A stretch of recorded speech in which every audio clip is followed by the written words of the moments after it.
Dear students, today we are going to start our next session.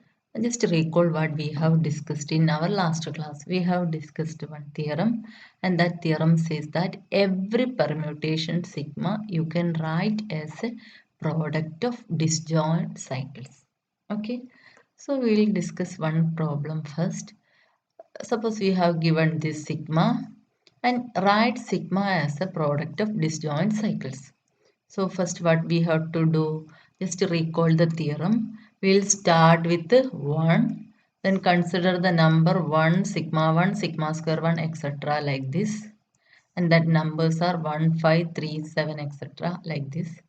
So this at this portion repetition happens. So we are considering the distinct numbers and make this as a cycle. Okay, and consider this cycle 1, 5, 3, 7. Now you choose a number that is not in the list 1, 2, 3, etc. up to 8, because we are considering this sigma is in S8. So the second, the least number that is not in this set is 2. If you start with the 2, we will get this cycle. Okay. And then the next smallest number that is not in the set 1, 2, 3, etc. 8 is 4. Now consider 4, sigma square 4, etc. We'll get 4, 6, 8, 4, 6, 8. First repetition happens here. So the distinct numbers are 4, 6, 8, and consider the cycle 4, 6, 8. Okay. So with this, we have completed our set 1, 2, 3, etc. 8, because 1, 2 is here, 3, 4, 5, 6, 7, 8. Okay. So sigma you can write as product like this, or you can write this, because this gives identity permutation, so you can neglect that. Okay. Now next consider one example that we have discussed in our previous class. Product of two cycle need not be a cycle. So here we have two cycles. We are considering an S6. The first cycle is 2, 5, 1, 4 and 3. So consider the product of 4, 6, 8. Then this will become like this. You are considering this in S6. So first write 1, 2, 3 up to 6. Then 2 goes to 5, 5 goes to 1, 1 goes to 4, 4 goes to 3 like this, and 6 remains constant. Okay.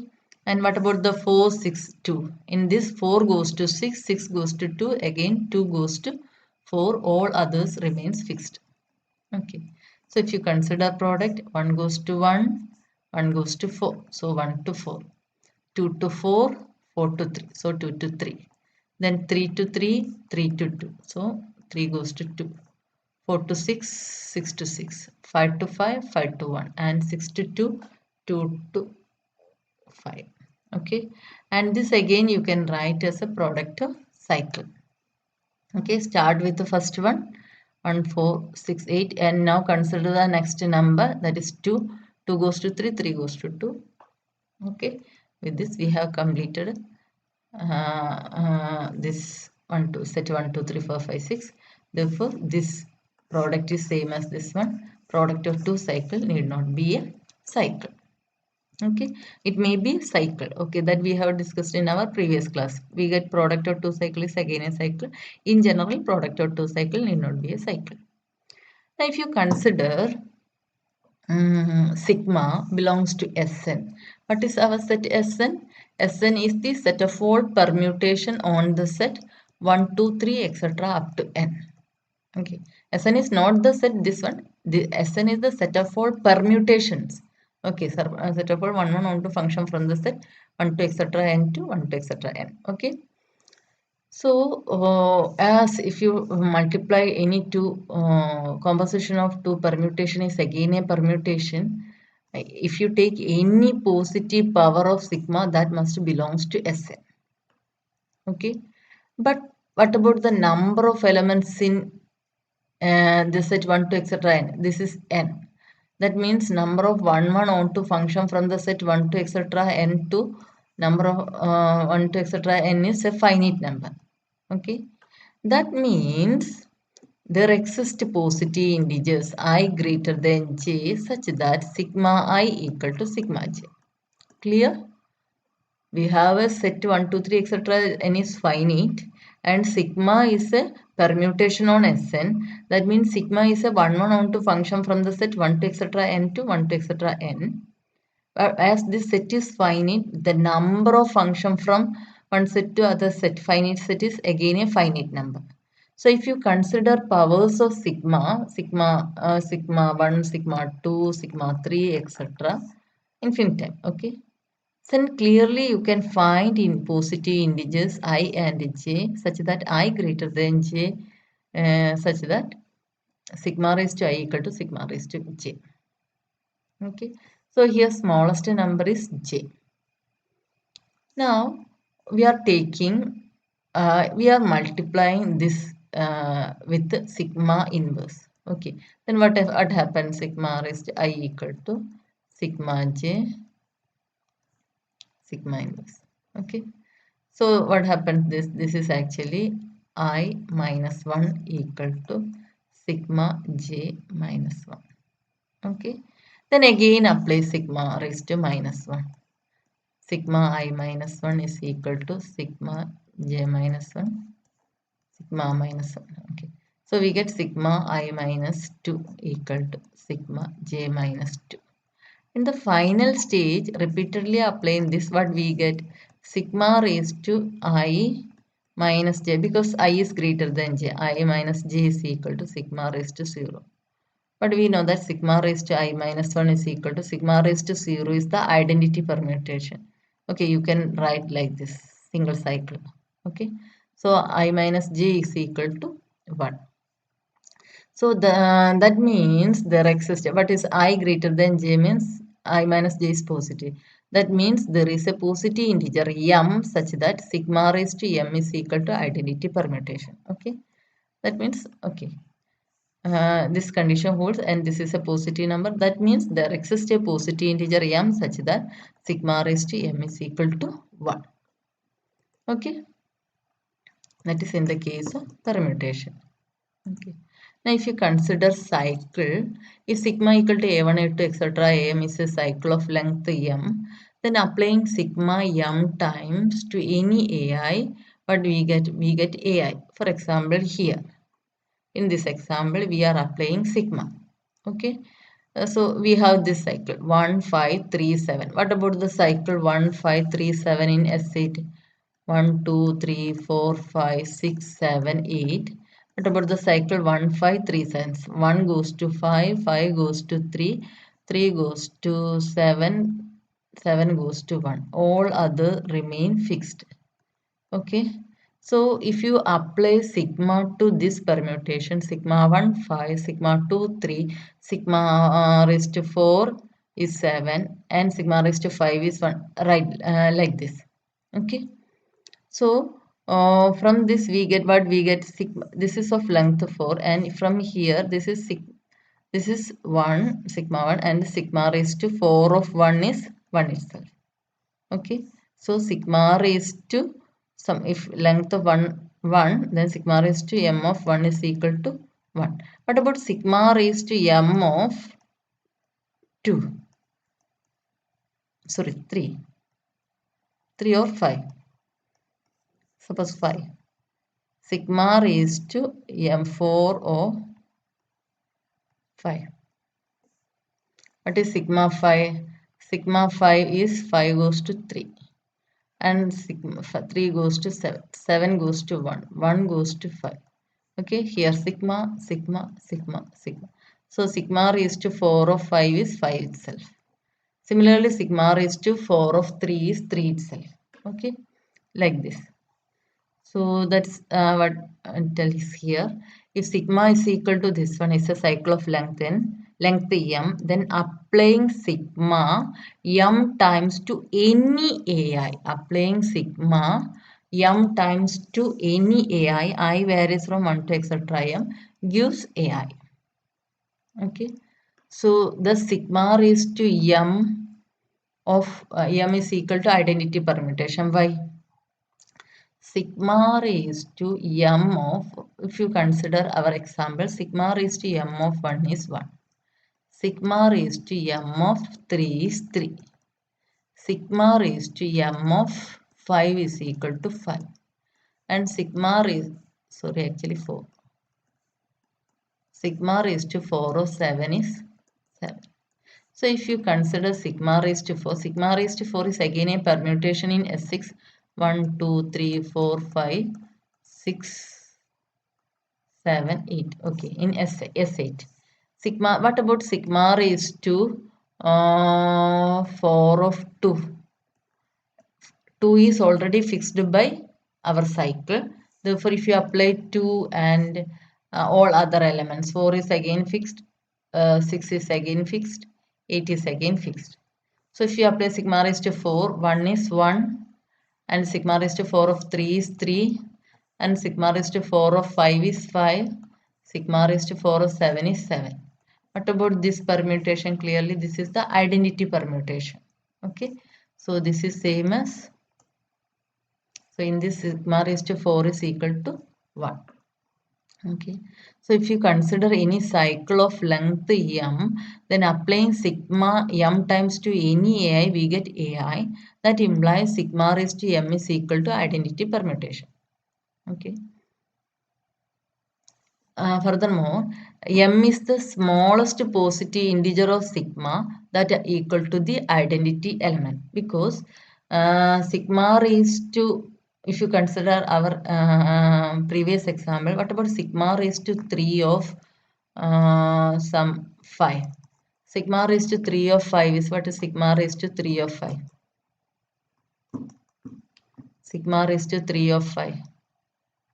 Sigma square, sigma cube of 5 is 7. Okay, so clearly we get sigma raised to k of a1 is equal to ak plus 1. Okay, if you consider sigma 3 of 1, then that is clearly 7. Okay, so sigma raised to k of a1 is equal to ak plus 1 for 1 less than or equal to k strictly less than m. From this, it is clear that m is the smallest positive power of sigma that equal to the identity element. Okay, once again, if you consider in our previous example, if you consider sigma raised to 3 of 1, clearly that's equal to 7, and sigma raised to 4 of 1 is 1 itself. Okay, so similarly sigma raised to 3 of 2. Okay, so what we get is, if you consider any power 1 less than or equal to k strictly less than m, sigma raised to k of our a1 is equal to a k plus 1.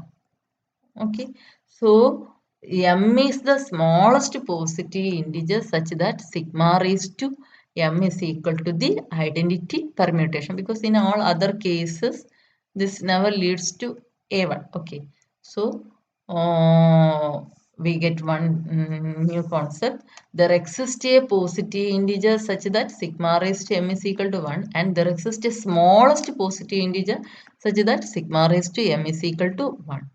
So using this concept, we are defining order of sigma. Let sigma belongs to Sn. Then the least positive integer m such that sigma raised to m is equal to the identity permutation is called the order of sigma. Once again, let sigma belongs to Sn. And from the first paragraph, we have proved there exists an integer m such that sigma raised to m is equal to 1. 1 means identity permutation. That means there exists a positive integer m such that sigma raised to m of identity permutation is equal, sigma raised to m is equal to identity permutation. Now we are supposed that m is a cycle. Sorry, sigma is a cycle of length m. If sigma is a cycle of length m, then we get sigma raised to m is equal to 1, and m is the smallest positive integer with this property. Okay. So, as in our previous theorem, we have discussed every permutation sigma you can write as a product of disjoint cycles. So in for any sigma belongs to Sn, there exists a smallest positive integer m such that sigma raised to m is equal to the identity permutation, and that is called order of sigma. Clear? Okay. Now you have one proposition. Let sigma belongs to Sn have order m. Okay. There is no need that. Okay. Sigma is a cycle like this.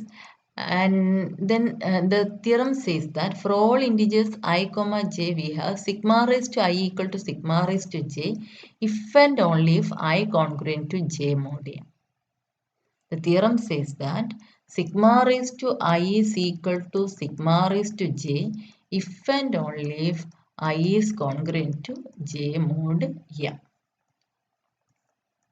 Okay. So what is the our assumption?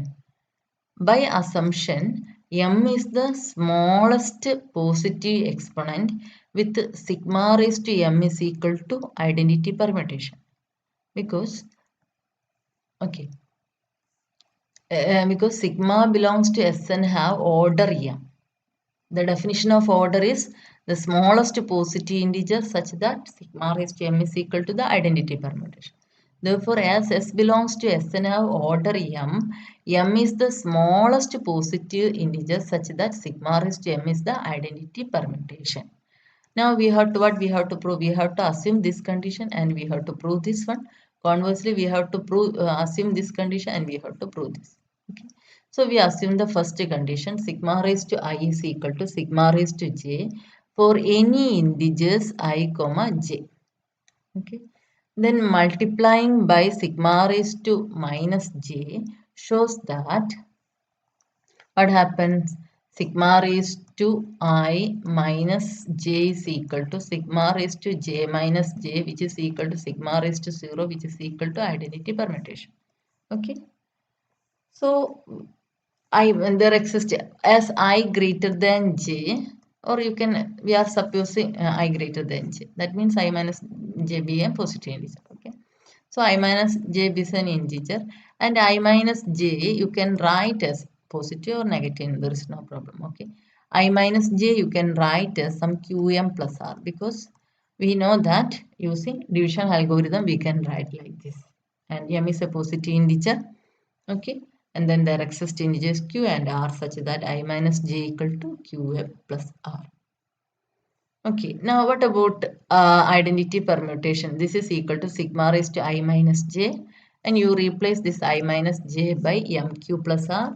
That means sigma raised to qm into sigma raised to r and sigma raised to m is the identity permutation and sigma identity permutation whole raised to q is same as identity permutation.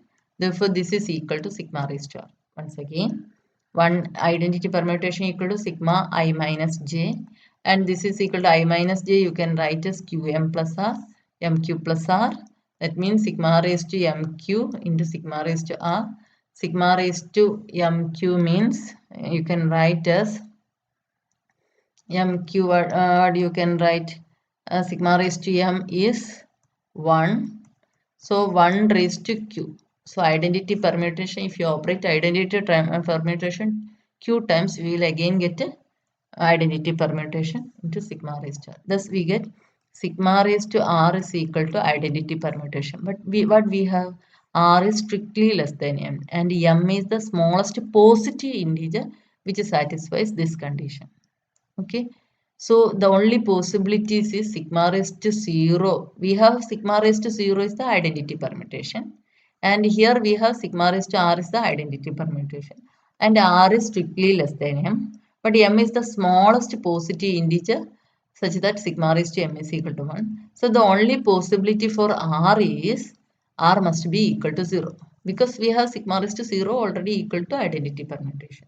And here r is less than m and sigma raised to r is equal to identity permutation. That means the only possibility is r is equal to 0. R is equal to 0 means I minus j is a multiple of m. That means I minus j is congruent to 0 mod m and that means I is congruent to j mod m. Okay. Conversely, I is congruent to J mod M implies I is equal to J plus MT.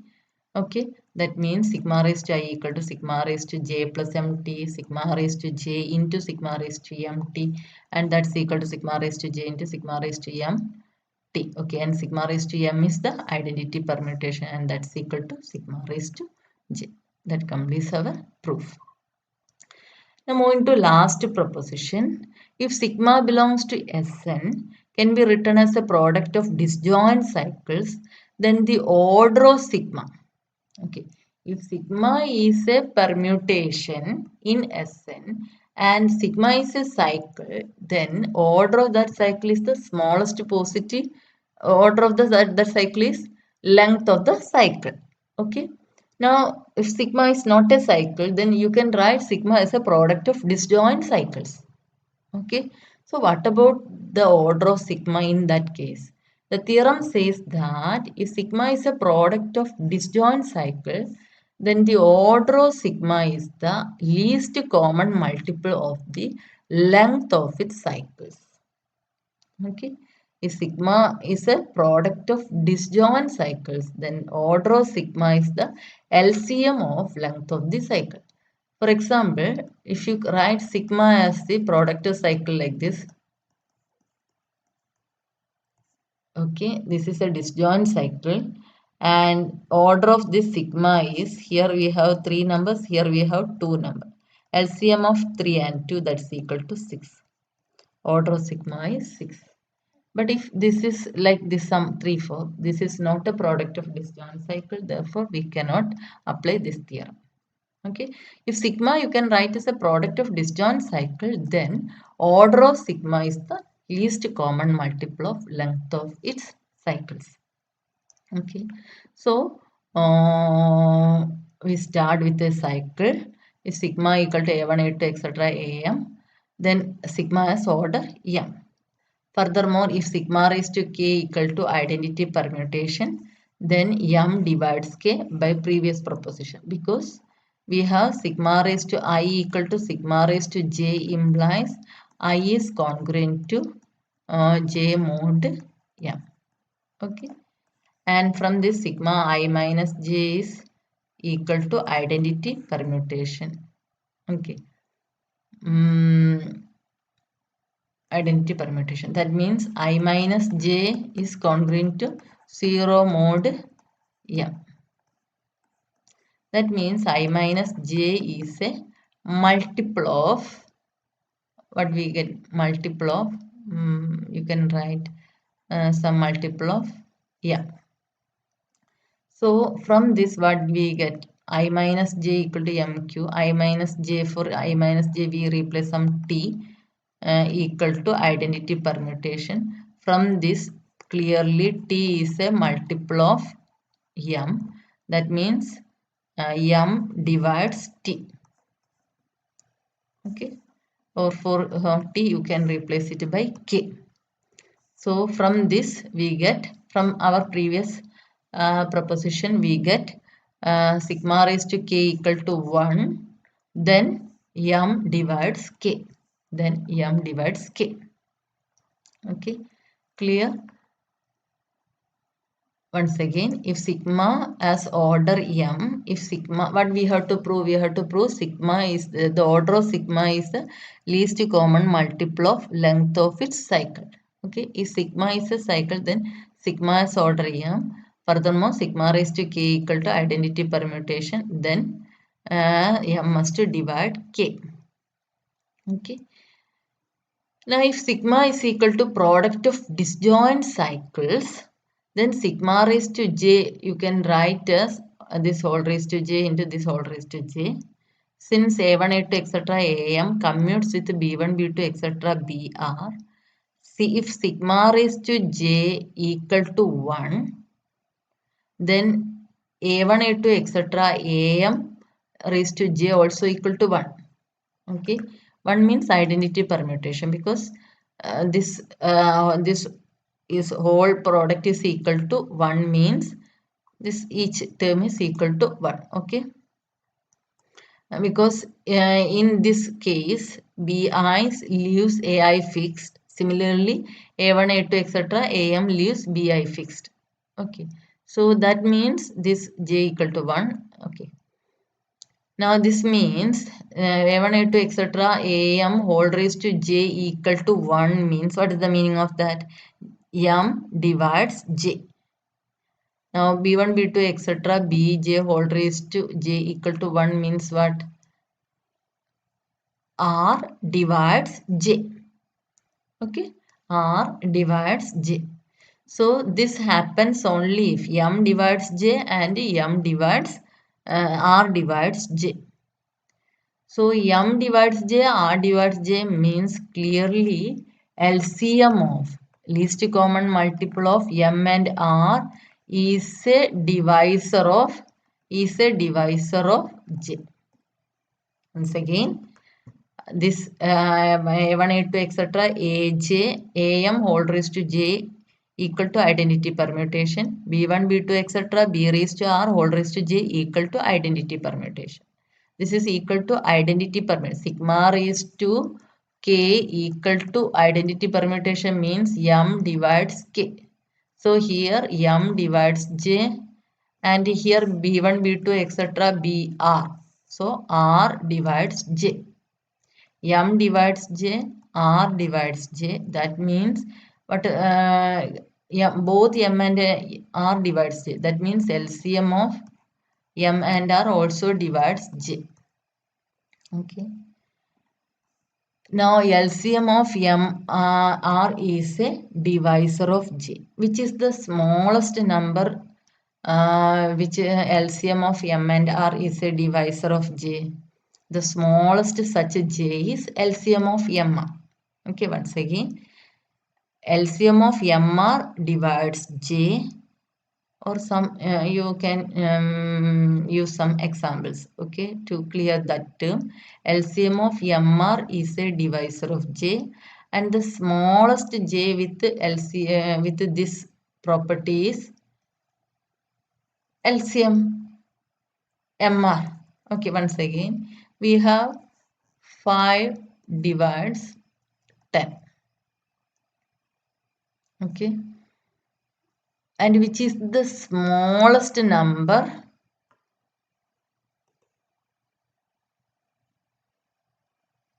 that divisible by 5. Okay, once again, we will do this. LCM of 5 and 10. LCM of 5 and 10. LCM of 5 and 10 divides in some number k. Okay, which is the smallest number divided which for which else this number is a divisor. That number is okay. Once again, we will consider and 5 divides k, which is the smallest k for which 5 is a divisor. 5 itself, na? Once again, another example, 10 divides some m, which is the smallest number for which 10 is a divisor. 10. Okay, 10 divides 10, 10 divides 20, like this. So here LCM of MR is a divisor of J. So the smallest such J is LCM of MR. Okay, so what we have sigma raised to J, we have sigma raised to J equal to identity permutation implies LCM of M and R divides J, and the smallest such J is LCM of MR. That means sigma raised to LCM of MR is equal to the identity permutation.